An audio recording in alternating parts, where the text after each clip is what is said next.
仙舟巡猎5000载，奉神旨讨寿温。在漫长的历史长河中，豪杰辈出，将星璀璨。而其中，若论武学造诣的高下，有那么一人是绝对不能不提的存在。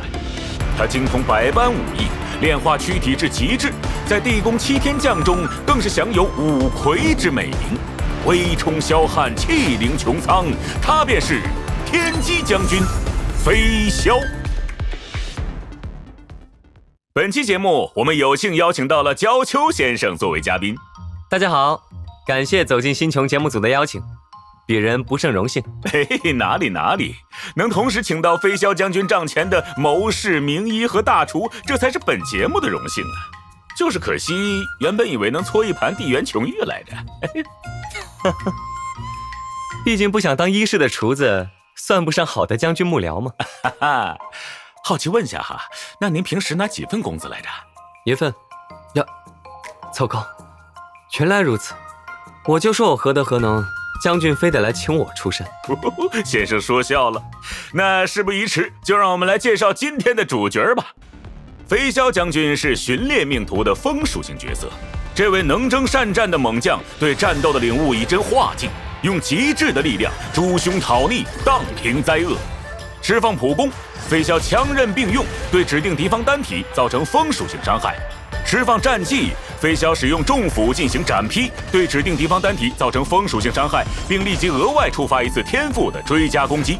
此外，解锁特定行技可使飞霄在释放战技后的一定回合内提升其攻击力，而他能成为战场的中流砥柱，除了凭借那一幅当官之勇，更是因为他深谙战争是协同配合的艺术。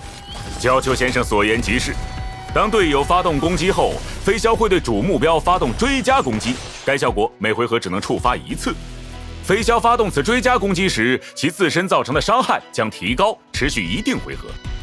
此外，这位骁勇善战的将军还拥有一套名为飞黄的充能机制，我方全体每发动2次攻击后，飞霄都可获得1点飞黄。当飞黄达到6点时，飞霄可激活终结技。此刻大劫已定，按景元将军的说法，那便是该出飞霄了。终结技期间，飞霄可无视弱点属性，削减敌人韧性，且对未处于弱点击破状态的目标拥有更高的弱点击破效率。飞霄将对指定敌方单体发动6段攻击，6段攻击结束后，他将发动最后一击。终结技期间，飞霄可施展2种不同的攻击方式：快速斩击的闪裂刃舞，以及势大力沉的月贯天冲。分别可对处于弱点击破状态及未处于弱点击破状态的敌人造成更高的伤害。有此般怪力，战场上真的没有我们谋士什么事。若他冲锋陷阵的时候还能想到有医嘱这回事的话，那就更省事了。而说起省事，那便不得不提飞霄将军的秘技了。释放秘技，飞霄可进入持续一定时间的旋风状态。旋风状态下，飞霄会提高移动速度，并牵引一定范围内的敌人。旋风状态下可攻击所有被牵引的敌人。进入战斗后，每个 BOSS 开始时对敌方全体造成必定暴击的风属性伤害。进入战斗前牵引的敌人越多，秘技的伤害倍率越高。此外，释放秘技并进入战斗后，飞霄可获得固定点数的飞黄。而在解锁特定行技后，战斗开始时，飞霄也可获得一定点数的飞黄。回合开始时，若飞霄上回合未通过天赋发动追加攻击，则计入1次获得飞黄所需的攻击次数。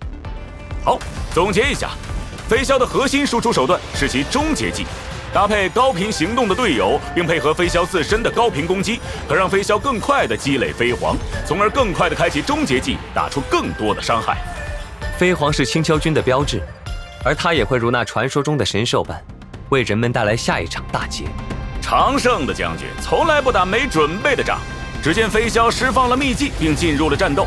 得益于秘技及行技的效果，他已经获得了一定点数的飞黄。3月7释放战技，拜飞霄为师，这让飞霄的速度获得了提升。而飞霄的高频攻击也会让3月7更快地获得充能。敌人来势汹汹，但在飞霄将军眼中，也无非是虚张声势，徒有其表。飞霄释放战技，并触发了自身的追加攻击，迅速干掉了一个敌人。而他的进攻同时也触发了3月7的追加攻击，3月7的追加攻击又触发了飞霄的追加攻击。此时3月7充能已满，他立即行动。在我方行云流水的进攻中，飞霄的飞黄点数节节攀升。哼，我飞黄点满了，你说话注意点儿。飞霄释放了终结技，先是使用重斧将敌人打入弱点击破状态，随后切换枪刃，继续对其穷追猛打。在绝对的力量面前，敌人如鱼肉般任其宰割，最终在愤怒的狂风中化为齑粉，下班收工。哎呀，飞霄将军这般高强度的战斗，没个靠谱的医师看着还真吃不消啊。哎，话说你也能帮高强度工作的社畜看看吗？我看看。吉米先生面色苍白，毛质干枯，体胖虚肥，气血两亏。平日定是操劳过度了。教球先生说的是，建议劳逸结合，多加运动，定能有效提升肉质口感。好的。肉质抱歉，方才不小心切换到厨子的频道上了。别人还不习惯给非人类物种看病，一般都是料理食材的时候才。你离我远点儿。